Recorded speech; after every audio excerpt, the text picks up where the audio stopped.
ಇಂದೇ ಡೌನ್ಲೋಡ್ ಮಾಡಿ ಮತ್ತು ನಿಮ್ಮ ನೆಚ್ಚಿನ ಶೋಗಳನ್ನ ಆನಂದಿಸಿ. ಅಂಡ್ ರವಿ ಸರ್ ಮಹಾನಟಿಯರನ್ನ ಬೆಳ್ಳಿ ತೆರೆಯಲ್ಲಿ ಸಂಭ್ರಮಿಸಿದಂತ ಅತ್ಯಂತ ಟ್ಯಾಲೆಂಟೆಡ್ ಫಿಲ್ಮ್ ಮೇಕರ್ ಅಂದ್ರೆ ನೀವು ಎಂತೆಂತ ಹೀರೋಯಿನ್ಸ್ ನಮಗ್ ಪರಿಚಯ ಮಾಡ್ಕೊಟ್ರಿ, ಅವ್ರನ್ನ ಮೆರೆಸಿದ್ರಿ, ಕನ್ನಡಿಗರು ಅವ್ರನ್ನ ಸಂಭ್ರಮಿಸಿದ್ರು. ಇವತ್ತು ಆ ನಿಟ್ಟಿನಲ್ಲೇ ಮಹಾನಟಿ ಅನ್ನೋ ಒಂದು ಕಾರ್ಯಕ್ರಮನ ನಾವು ಶುರು ಮಾಡಿದೀವಿ. ನಿಮ್ಮ ಪ್ರಕಾರ ಮಹಾನಟಿ ಅನ್ನೋ ಪದಕ್ಕೆ ಏನು ವ್ಯಾಖ್ಯಾನ ಸರ್, ಏನ್ ಅರ್ಥ? ಶೋಭಗೆ ಅಂದ್ರೆ ಸೆಟ್ ನೋಡಿದಾಗ್ಲೇ ಗೊತ್ತಾಗತ್ತಲ್ಲ ನೀವೆಷ್ಟು ಪಾರ್ಷಿಯಲ್ ಆಗಿದ್ರೆ ಹೆಣ್ಮಕ್ಳು ಪರ ಅಂತ. ಹೆಡ್ ಆಫೀಸ್ ಇಂದಾನೇ ಗೊತ್ತಾಗುತ್ತೆ ಸೆಟ್ ಯಾರ ಪರ ರೆಡಿ ಆಗಿದೆ ಇಲ್ಲಿ ಅಂತ. ಹೆಣ್ಮಕ್ಳು ಅಂದ ತಕ್ಷಣ ಹೆಂಗ್ ಸೆಟ್ ರೆಡಿ ಮಾಡಿದೀರಾ, ಎಷ್ಟು ಕಲರ್ಫುಲ್ ಆಗಿದೆ, ಎಷ್ಟು ಬ್ರಾಡ್ ಆಗಿದೆ, ಎಷ್ಟು ವಿಡ್ತ್ ಆಗಿದೆ, ನೋಡಿದ ತಕ್ಷಣ ಹಾ ಇದು ಅನ್ಸುತ್ತೆ ಕಣೆ ಮಹಾನಟಿ ಶೋ ಅಂತ ಅನ್ಸುತ್ತೆ. ಭರ್ಜರಿ ಬ್ಯಾಚುಲರ್ ಸೆಟ್ ಒಂಥರ ಬ್ಯಾಚುಲರ್ಸ್ ಸಿಂಗಲ್ ರೂಮ್ ಇದ್ದಂಗೆ. ಅಲ್ಲೇ ಅಡುಗೆ ಮನೆ, ಅಲ್ಲೇ ಸ್ಟವ್, ಅಲ್ಲೇ ಬಾತ್ರೂಮು, ಅಲ್ಲೇ ಇದು ಎಲ್ಲ ಅಲ್ಲೇ ಮಾಡಿಕೊಂಡು ನಂಬರ್ 1 ಶೋ ಆಗ್ಬಿಟ್ಟು ಎಷ್ಟು. ಮೇನ್ ಏನ್ ಗೊತ್ತಾ, ದಿಸ್ ಪರ್ಟಿಕ್ಯುಲರ್ ಶೋ ನಾವುಗಳೆಲ್ಲ ಒಂದು ಕಾಲದಲ್ಲಿ ಹೀರೋಯಿನ್ ಹುಡುಕ್ಬೇಕು ಅಂದ್ರೆ ಬಾಂಬೆಗೆ ಹೋಗ್ತಿದ್ವಿ, ಇಲ್ಲ ಆಡಿಷನ್ ಮಾಡ್ತಿದ್ವಿ. ಆಮೇಲೆ there are so many people ಬರಬೇಕು, ಇಂಡಸ್ಟ್ರಿಗೆ ಬರಬೇಕು ಅಂತ ಆಸೆ ಇರುತ್ತಲ್ಲ, ಅದಕ್ಕೊಂದು ವೇದಿಕೆ ಧಾರಾಳವಾಗಿ ಕೊಡೋವಂಥ ವೇದಿಕೆ, ಇಂಡಸ್ಟ್ರಿಗೆ ತುಂಬ ಇಂಪಾರ್ಟೆಂಟ್ ಆಗುವಂಥ ವೇದಿಕೆ. ಅವ್ರಿಗೆ ಒಂದು ವೇದಿಕೆ ಸಿಕ್ಕತ್ತೆ, ಪರಿಚಯ ಆಗ್ತಾರೆ, ಅವ್ರು ಇಲ್ಲಿಂದ ಮುಂದಕ್ಕೆ ಹೋಗ್ತಾರೆ. ಆಲ್ರೆಡಿ ಒಂದು 2-3 ಜನ ನೀವು ಇಲ್ಲಿ ಆಲ್ರೆಡಿ ಬಂದವರು ಆಲ್ರೆಡಿ ಎಲ್ಲ ಕಡೆ ತುಂಬಾ ಬಿಸಿ ಇದ್ದಾರೆ ಅಂದ್ರೆ ಆ ಕ್ರೆಡಿಟ್ ಎಲ್ಲ ZTVಗೆ ಹೋಗುತ್ತೆ. ಬಿಕಾಸ್ ಇದು ಬರೀ ಒಂದು ಶೋ ಆಗಿ ನಡೆದು ಹೋಗಲ್ಲ, ಒಂದು ರಿಯಾಲಿಟಿ ಶೋ ತರ ಆಗೋಯ್ತು ಮುಗಿದೋಯ್ತು ಅನ್ನೋದಲ್ಲ. ಯಾರ್ದೋ ಒಂದು ಜೀವನ ಕಟ್ಕೊಡುತ್ತೆ, ಯಾರಿಗೋ ಒಂದು ಫ್ಯೂಚರ್ ಕಟ್ಕೊಡುತ್ತೆ, ಎಲ್ಲರಿಗೂ ಬೇಕಾಗಿರೋ ಬಣ್ಣ ಕಟ್ಕೊಡ್ತಾ ಇದೆಯಲ್ಲ, ಅದು ತುಂಬಾ ಮುಖ್ಯ. ಅಂದ್ರೆ ಕನಸು ನನಸಾಗೋ ಮೌಲ್ಯವನ್ನ ಯಾರು ಹೇಳ್ತಿದ್ದಾರೆ, ಖುದ್ ಕನಸುಗಾರ ಹೇಳ್ತಾ ಇದ್ದಾರೆ. ಶಾಂತಿ ಕ್ರಾಂತಿ ಇಬ್ರು ಇವತ್ತು ಇಲ್ಲಿ ಒಟ್ಟಿಗೆ ಸೇರಿದ್ದಾರೆ. ನನ್ನ ಪ್ರಕಾರ ಕನ್ನಡ ಕಂಡಂತಹ ಮೊದಲ ಪ್ಯಾನ್ ಇಂಡಿಯಾ ಮೂವಿ, ಭರ್ಜರಿ ಮೂವಿ ಇದು. ಸೊ ಈ ಜೋಡಿ ಇವತ್ತು ವೇದಿಕೆಯಲ್ಲಿ ಸೇರಿದೆ. ಈ ಆರಂಭದಲ್ಲಿ ಈ ವೇದಿಕೆಯಲ್ಲಿ ಆ ಶಾಂತಿ ಕ್ರಾಂತಿಯ ಝಲಕನ್ನ ನೋಡಿ ಮುಂದಿನ ಹೆಜ್ಜೆ ಇಡ್ಬೇಕು ಅನ್ನೋದು ನಮ್ಮೆಲ್ಲ ಆಸೆ. ಓಕೆನಾ? ಸೀರಿಯಸ್ ಆಗಿ ಒಂದು ಕ್ಷಣ ಜುಮ್ ಅಂದ್ಬಿಡ್ತಲ್ಲ. ಅಲ್ಲ, 35 ವರ್ಷಗಳ ನಂತರ ಕೂಡ ಒಂದೇ ಟೇಕ್ ಅಲ್ಲಿ ಇಬ್ರು ಲೆಜೆಂಡ್ಸ್ ಆ ಸೀನ್ ನ ಮತ್ತೆ ಜೀವಂತವಾಗಿ ನಮ್ಗೆ ತಂದಿಟ್ಟಿದಾರಲ್ಲ. ಆ ಸ್ಟ್ಯಾಂಡಿಂಗ್ ಓವೇಷನ್ ಟು ಆ ಲೆಜೆಂಡ್ಸ್.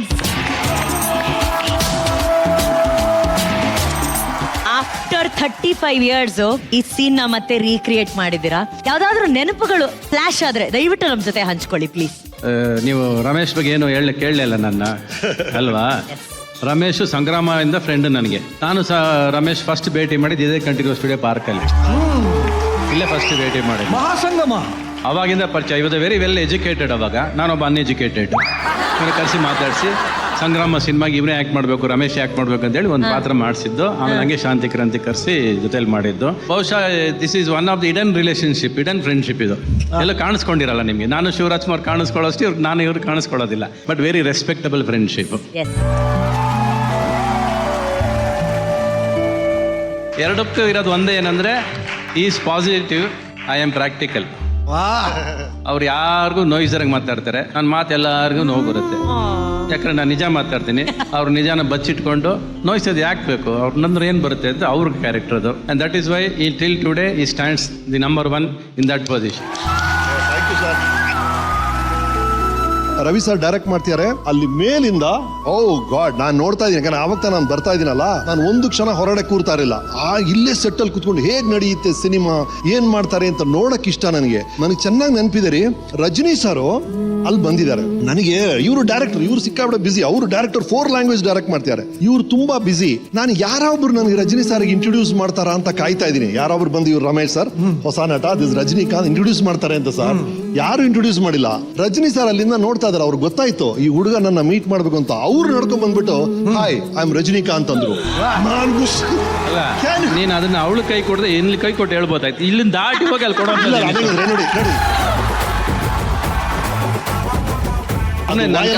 ವೈಲೆನ್ಸ್ ವೈಲೆನ್ಸ್, ಇದು non violence, non violence, non violence. Full silence. Best ಏನ್ ಗೊತ್ತಾ, ಶಾಂತಿ ಕ್ರಾಂತಿಯಲ್ಲಿ ನೆನಪಾಗೋದು ನನಗೆ, ಹೇಳಿ ಡುಯೆಟ್ ಸಾಂಗ್ನ ಖುಷ್ಬುನ ಇವನ್ ಕೈಲಿ ಮಾಡಿಸಿದ್ ನಾನು. ನನ್ನ ಪೊಸಿಷನ್ ಯೋಚನೆ ಮಾಡ್ಕೊಳ್ಳಿ, ಅವತ್ತು ಹೆಂಗಿರ್ಬೇಕು. ಹೆಂಗಿತ್ತು ಸರ್? ನಾನು ಇವತ್ತಿದ್ದೀನಲ್ಲ ಸರ್, ಅದೇ ಸ್ಥಿತಿ ಸರ್. ಅದಲ್ಲ ರೀ, ಇವ್ರು ಖುಷ್ಬು ಜೊತೆ ಡುಯೆಟ್ ಮಾಡ್ಸೋದಿರ್ಲಿ, ಖುಷ್ಬುನ ಎತ್ಕೊಂಡು ಸುತ್ತಬೇಕಂತೆ. ಏನಾಯ್ತು ಸರ್ ಸರ್, ಅವಾಗ? ಅದಕ್ಕಿಂತ ಹೆಣ್ಮಕ್ಳು ಯಾರು ಭಾರ ಇರಲ್ಲ ಎತ್ತಬೇಕಾದ್ರೆ. ಡೈರೆಕ್ಟ್ರೇ ನೀವೇ ಹೇಳಿದ್ರೆ ಇಂಥ ಗೋಲ್ಡನ್ ಆಪರ್ಚುನಿಟಿ ಸಿಗುತ್ತಾ ಅಂತ ಹೇಳಿ. ಆಫ್ಟರ್ 35 years ಅಲ್ಲ ನಿಜವಾಗ್ಲೂ ಅದೊಂದು ಭಾಗ್ಯ. ಅದು ಯಾವತ್ತೂ ಮತ್ತೆ ಇನ್ನೊಂದ್ಸತಿ ರಿಯಲ್ ಆಗಿ ಅವ್ರಿಬ್ರು ಡೈರೆಕ್ಟ್ ಮಾಡೋ ಭಾಗ್ಯ ಸಿಗ್ಲಿ ಅಂತ ನನಗೆ ಯಾವಾಗ ಅನ್ಸುತ್ತೆ. ಆಫ್ಟರ್ 35 years ಇವಾಗ ಮಾಡ್ಬೇಕಾದ್ರೆ ಕೂಡ ಅವ್ರಿಬ್ರು ಮತ್ತೊಂದು ವೆರೈಟಿ, ಬೇರೆ ಒಂದು ಸ್ಟೈಲ್, ಬೇರೆ ಒಂದು ಆಟಿಟ್ಯೂಡ್ ಅಲ್ಲಿ ಮಾಡಿದ್ದು ಅದೆಷ್ಟು ಅಂದ್ರೆ why they both are super star still date ಅಂತಂದ್ರೆ ಅಲ್ಲಿಂದ ಇಲ್ಲಿವರೆಗೂ ಕೂಡ ಹಂಗ ಅಷ್ಟು ಅಪ್ಡೇಟೆಡ್ ಆಗಿದ್ದಾರೆ, ಅಷ್ಟು ಗ್ರೋತ್ ಅಲ್ಲಿ ಇದೆಯಲ್ಲ. It is why they too are super stars today. We both don't have body guards. ಈ ತರ ಸೂಪರ್ ಸ್ಟಾರ್ಸ್ ಎಲ್ಲಿ ನೋಡ್ತೀರಿ ನೀವು? ಚಾನ್ಸ್ ಇಲ್ಲ. ನಮಗೆ ಜನನೇ ಗಾರ್ಡ್, ಅವ್ರನ್ನೇ ನಂಬ್ಕೊಂಡು ಹೋಗ್ತೀವಿ ನಾವು. ನಮ್ಗೆ ಯಾಕೆ ಬಾಡಿ ಗಾರ್ಡ್? ಹ್ಯಾನ್ಸಮ್ ಬ್ಯಾಚುಲರ್ಸ್ ನಡ್ಕೊಂಡು ಅಲ್ಲೋ ಕೂತ್ಕೋತಾರೆ.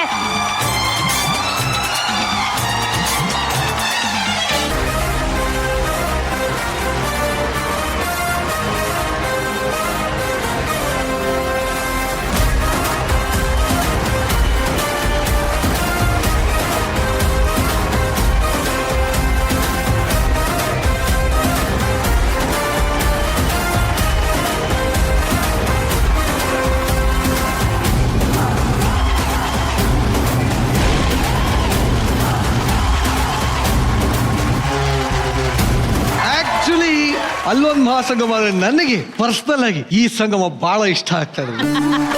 ಇದಕ್ಕಿಂತ ಭಾಗ್ಯ ಇನ್ನೇನು ಬೇಕು? Very nice, very nice. ಸ್ವಲ್ಪ ಅವರು ಡೇಂಜರ್ ಇದ್ದಾರೆ. ಯಾರು? ಅವರು ಉತ್ತರ ಕರ್ನಾಟಕ ಮಂದಿ ಅದಾರ ಅವರು. ನಾವಿನ್ನೇನು ಶೇಂಗಾ ಮಾರೋರೇನ್ರಿ? ಮತ್ತೆ ನಾ ಹುಲಿ ಈಕಿ ಹೆಣ್ಣುಲಿ. ಅರೇ ಜೋರಾಗಿ ಚಪ್ಪಾಳೆ ಮಾಡ್ರೆ 9.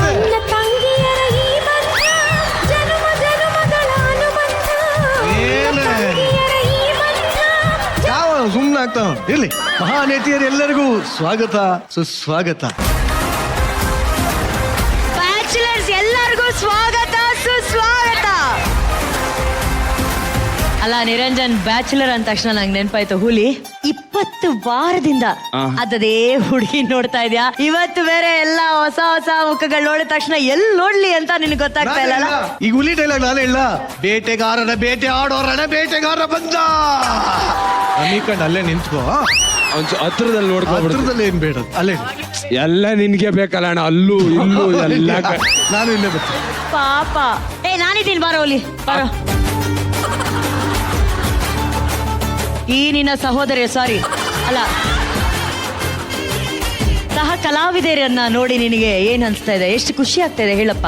ಆಹಾ, ಇಷ್ಟು ದಿನಗಳು ಬೇಕಾಯ್ತು ಇಷ್ಟು ಕಣ್ ತುಂಬ್ಕೊಳಕ್ಕೆ. ಇಷ್ಟ ದಿನ ಏನ್ ತುಂಬ್ಕೊಂತಿದ್ದೆ? ಕಣ್ಣು ಆಪರೇಷನ್ ಆಗಿತ್ತು ಮೇಡಮ್. ಲಡ್ಡು ಬಂದು ಬಾಯಿಗೆ ಬಿತ್ತ. ಅಯ್ಯೋ, ಎಲ್ಲ ಮಹಾನಟಿಯರನ್ನ ಕೇಳಕ್ ಇಷ್ಟಪಡ್ತೀನಿ. ಎಲ್ಲ ನಿಮ್ಮ ಅಣ್ಣಂದ್ರ ನೋಡಿ ಏನ್ ಅನ್ನಿಸ್ತಾ ಇದೆ?